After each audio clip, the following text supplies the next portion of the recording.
Bonjour, bienvenue sur Sudokanar. Dans cette vidéo, on va se préparer pour le Sudoku Mahabharat qui se profile avec notamment la formule An Ordered Distances Sudoku. Le problème a été, cette variante va être présente dans le Mahabharat à venir et il était déjà présent l'an dernier, en mars 2020. C'était juste avant qu'on commence à confiner en France, toute une autre époque.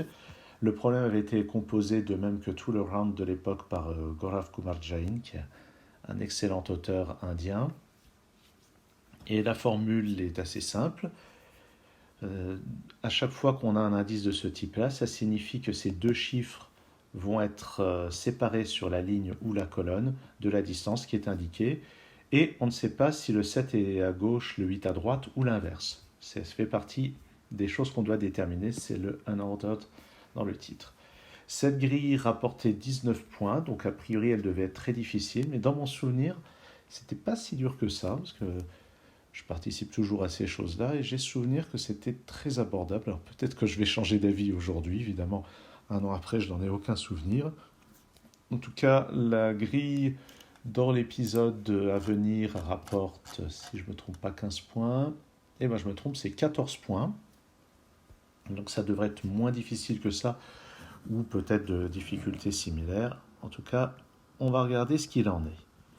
Alors, comment est-ce qu'on aborde ça? On va commencer par les gros indices, ou j'entends par là les grosses distances. Là, on a une distance 8, ça signifie que le 4 et le 5 sont écartés de la distance maximale.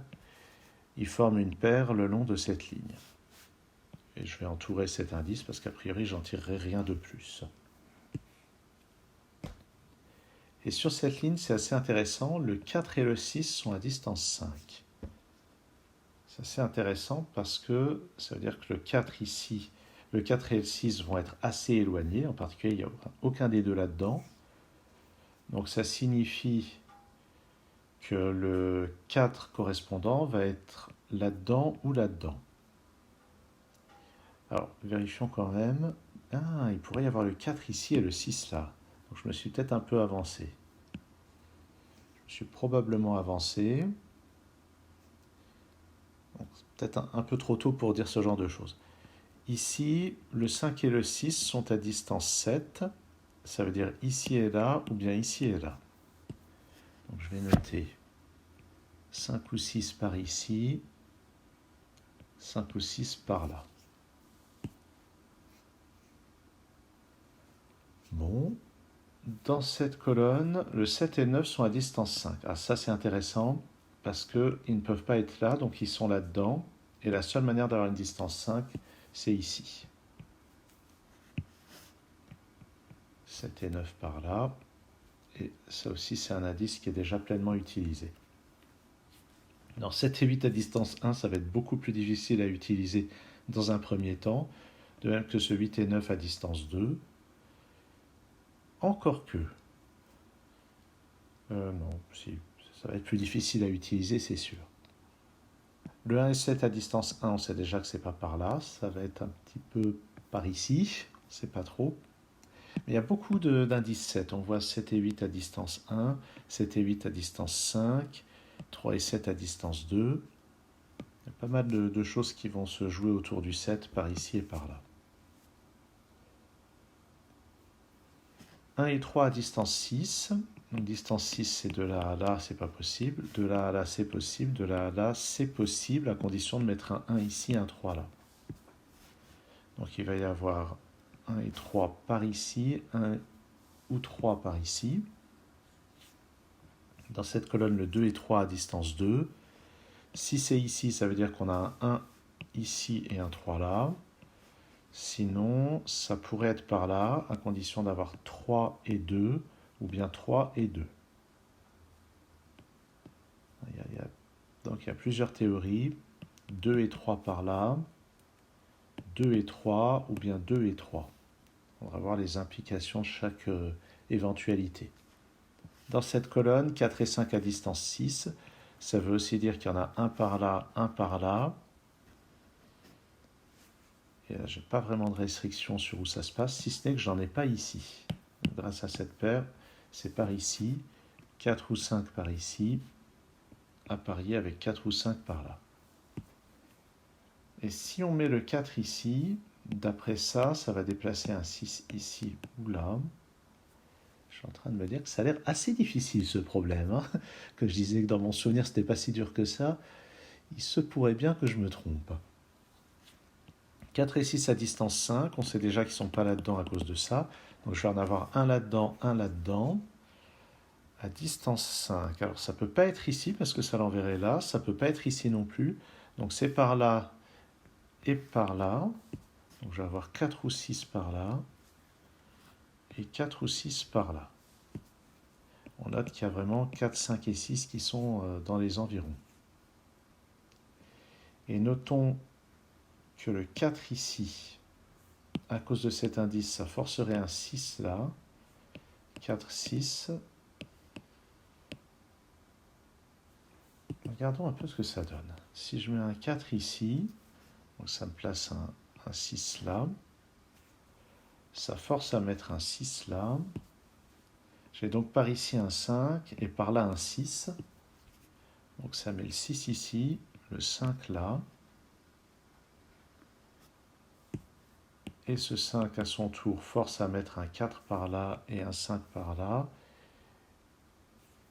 Et ça nous dit qu'on a un 7 ici ou là. Et donc ça c'est un 9, ça c'est un 7. Je n'ai pas l'impression que ça crée la moindre impossibilité. Donc je vais laisser ça de côté. Entre temps, je viens de repérer autre chose, ce 2 et 3. 2 et 3 ne sont pas là-dedans. Donc 2 et 3 à distance 5, c'est forcément dans ces deux cases. Je crois qu'il faut quand même se ruer sur les indices qui sont forcés. Si on regarde ce 1 et ce 3 à distance 4, ils ne sont pas là-dedans. Tiens, c'est le même indice en haut et en bas. C'est marrant parce que là et là, c'est pas répété. Là et là, c'est répété. Bon. Donc 1 et 3 à distance 4, ils ne sont pas là-dedans, donc ils sont là-dedans. À distance 4, ça va être là et là, ou bien là et là. Donc 1 ou 3 par ici, 1 ou 3 par là. Ce qui est assez intéressant avec celui qui est par là. Mais attention, ce n'est pas une paire 1 et 3, il y a un chiffre 1 ou 3 par là, il y a un chiffre 1 ou 3 par là.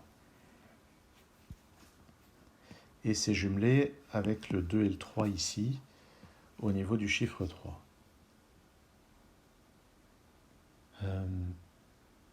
Qu'est-ce qu'on a d'autre? Donc 1 et 3, ça c'est la même chose. 1 et 2 à distance 3, ils ne sont pas par là, donc pareil, ils vont être là-dedans. À distance 3, c'est quelque chose comme ça, ça ou ça. Donc j'ai un 1 ou un 2 là-dedans. Donc il va y avoir... Et puis un autre par là. Ouais, donc là, on a vraiment... quelle va être la rotation sur les chiffres 1, 2, 3? Et les uns influent les autres. Par contre, il n'y a pas l'air d'y avoir beaucoup d'interaction avec le reste. De même là, avec les 5 et les 6. Le 8 et le 9 vont venir s'insérer là où ça va être possible. Le 7 et 8 à distance 5 ici, ça peut être intéressant. C'est pas là. Donc il reste quand même 3 positions pour 7, 8 à distance 5. Ça peut être là et là. Là. Ah, attention. À distance 5, il ne faut pas que ça chevauche ça. Regardons un peu les scénarios. Mettons que je mette le 4 et 5 ici. À ce moment-là, où est-ce que je peux mettre mon 7 et mon 8 à distance 5? Ici, ça nous mènerait là. Ici, donc ici, c'est pas disponible. Ça, c'est pas disponible, ça nous mènerait là. Et ça, 1, 2, 3, 4, 5, ça nous mènerait là. Donc il y aurait éventuellement 7 et 8 ici. Donc un premier scénario, c'est avec les chiffres dans ces cases-là. Et par contre, deuxième scénario, si je mets la paire 4 et 5 ici, donc je ne peux pas jouer là, je ne peux pas jouer là, je ne peux pas... 1, 2, 3, 4, 5. Je ne peux pas jouer là non plus, donc c'est forcément là et là. Dans le deuxième scénario, c'est là ou là. D'accord, donc il n'y a pas d'exclusion totale. C'est juste que la position d'une des deux paires impacte la position de l'autre. Et alors, comment exploiter ça? Eh bien, on est sûr que les cases que je n'ai pas utilisées, comme celle-ci et celle-là, n'utilisent aucun de ces quatre chiffres. Ça n'utilise ni 4, 5, ni 7, 8, ni 6. Donc, c'est parmi 1, 2, 3 et 9. Donc, ce chiffre ici, c'est forcément 2, 3 ou 9. Je ne sais pas si c'est vraiment utile de noter ça. Et là, je cherche les interactions comme je peux. Peut-être qu'il faut s'occuper un petit peu de ce qui se passe dans l'interaction avec ça.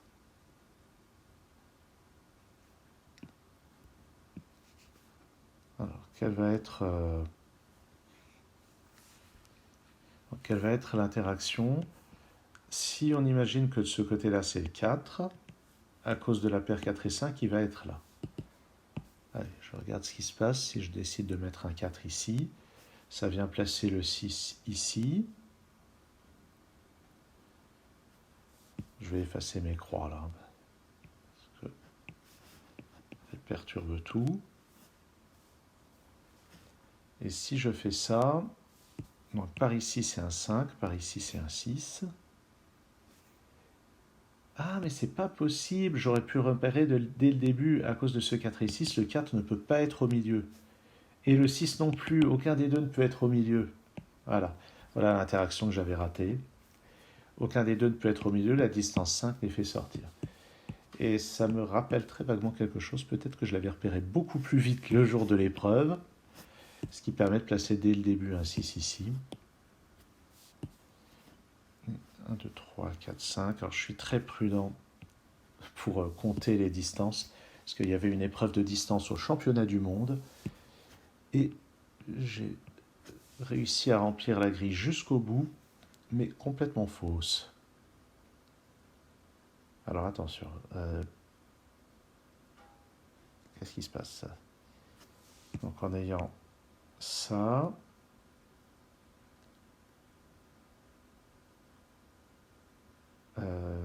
qu'est-ce que j'ai fait? Ah, oui, c'est 4 et 6, donc ça c'est un 4, c'est pas un 6, c'est pas un 5. Ouf. Je me disais aussi, j'ai ça, et maintenant comme le 4 et 6 sont à distance 3 sur cette ligne, le 6 va en fait passer en bas. Et le 5 va passer ici. Ça c'est satisfait. Le 6 à distance 3, c'est forcément là. Le 6 et 7 à distance 1, c'est-à-dire que le 7 est ici ou là. Mais si je mettais le 7 ici, cet indice placerait un 3 là qui clasherait. Donc j'ai un 7 ici. Ensuite, donc 4 et 5, c'est pas encore déterminé. Mais on a quand même un petit peu progressé. 7 et 8 à distance 5, il y en avait déjà noté que c'est pas encore clair comment on va pouvoir faire ça. Qu'est-ce qu'on va avoir d'autre? Le 9 et 8 qui sont pas là-dedans, mais on n'en sait rien. 1 et 3 à distance 4, on n'est pas plus avancé pour le moment. 7 et 8 à distance 4, j'en ai pas tenu compte depuis le début, on sait qu'ils sont pas là, donc ils sont par là. Et à distance 4, sachant qu'ici c'est 2 ou 3, c'est forcément dans ces deux cases qu'il y a le 7 et le 8. Donc ça va pousser le 4 ici et le 5 là. Ça va pousser le 1 ou 3 ici et là.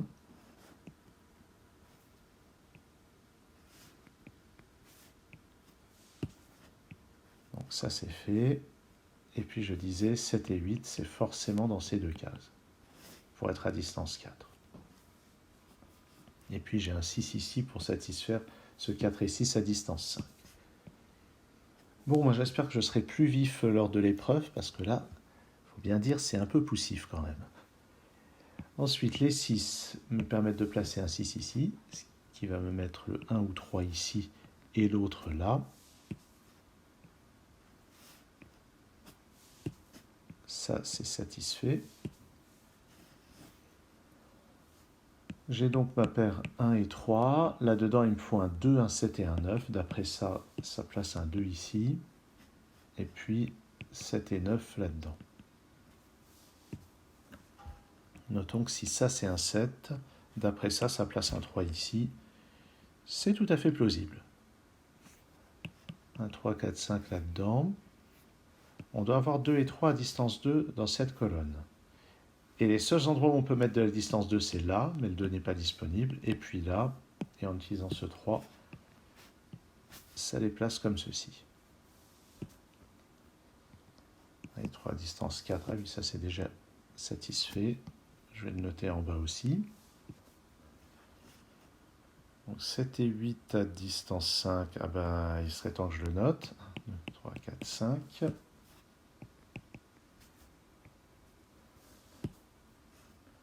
Pour compléter la colonne 1, 2, 3 et 9, 2 et 3 ici.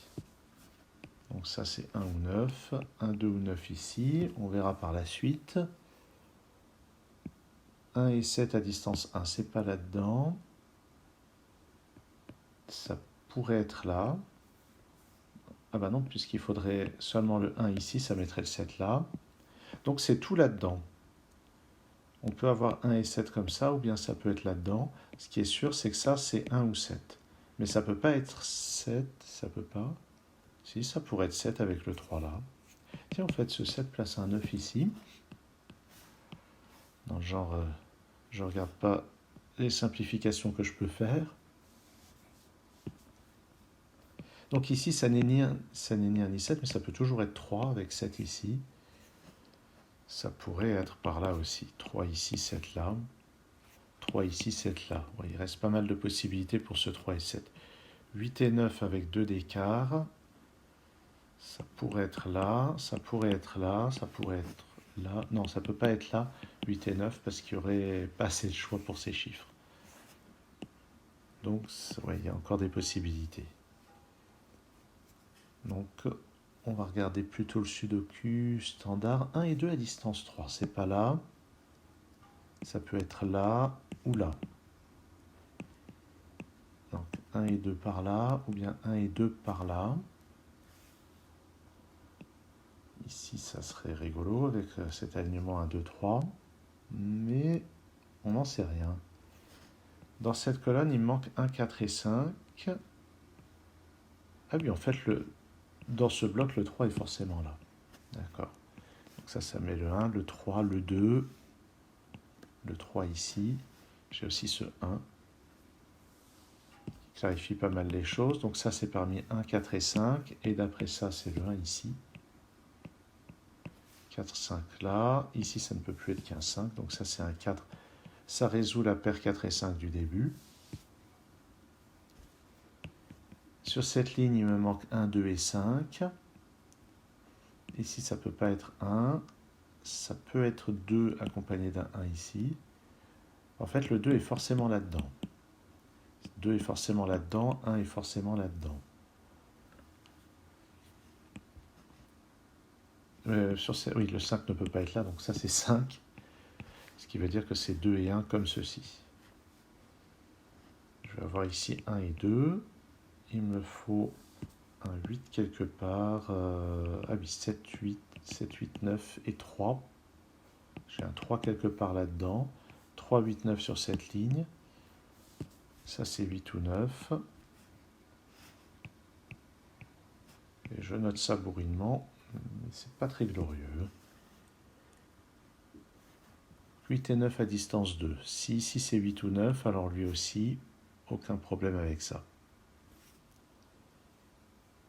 Le 3 qui n'est pas là ni là, il va être par là. 7 et 8 à distance 1. Le 7 n'est pas là-dedans. Il n'est pas là non plus, donc le 7 est par là. Ce qui ne me donne pas forcément la position du 8. 9 et 2 sont par là. 8 et 9 sont à distance 2. Donc j'ai un 9 par là et 8 par là. Donc j'ai un 8 ici, 9 par là pour qu'il soit à distance 2. Et pour 7 et 8, ben, ça peut être 7, 8 comme ça peut être 7, 8, ça peut être 7, 8. Ouais, ouais, il y a des possibilités. 3. Ici, qu'est-ce que ça peut être? C'est 4, 5 ou 8. Ah, le 7 ne peut pas être là à cause de ceci, sinon ça aurait forcé le 1 à être ici. Donc le 7 est là, ce qui veut dire que le 8 va être ici ou là, donc il ne peut pas être ici. Ça pousse le 8 ici avec le 9 là. Ça c'est un 7, là où j'ai le 8 et le 7, et le 9 et le 8 à le 8, ça c'est un 7, 3 et 9.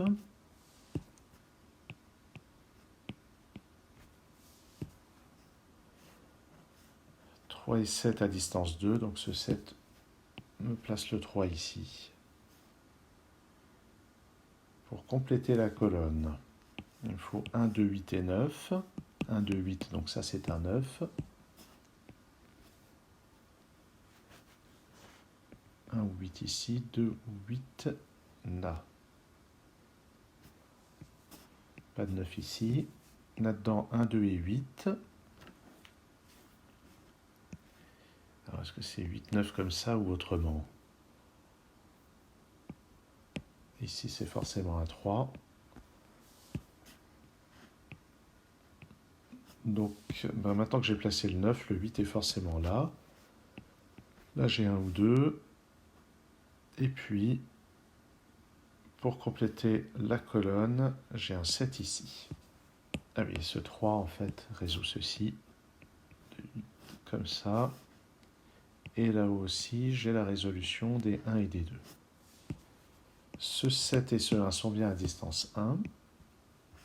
Et je ne sais même pas si je l'ai utilisé dans la résolution. À chaque fois que je dis ça, oui, je l'ai utilisé, c'est juste que je ne m'en souviens pas. Là-dedans, il me reste un 2, il est forcément là. Tout en bas de cette colonne, j'ai besoin d'un 4 et d'un 5. Bobbins. Ah, tiens, mon 8 ici est là. Et ça y est, j'ai utilisé tous les indices qui étaient en dehors de la grille. Maintenant, j'ai plus qu'à compléter par Sudoku, par les règles du Sudoku standard. Et si on regarde bien, ça devrait aller assez bien. J'ai un 6 ici, 5, 4, 5, 4 là, 8, 9, 8, 7, 4 et 5 comme ça, et puis 6 et 9, et voilà, ça y est, ça conclut la résolution de cette grille, qui n'a peut-être pas usurpé ses 19 points, mais comme je disais, il y a le 4 et le 6 à distance 5 ici, dès le début, ça aurait dû me dire, en recoupant ceci et cela, ça aurait dû me dire dès le début que cette case était indisponible pour mettre un 4 ou un 6, ce qui aurait simplifié largement la résolution, parce que j'ai perdu du temps principalement à ne pas repérer ça, j'ai perdu du temps aussi à ne pas repérer l'interaction de ce 7-8 avec le reste. Donc il y a moyen d'aller nettement plus vite que toutes les tergiversations du début de cette vidéo. Merci de l'avoir suivi, à très bientôt sur Sudocanard.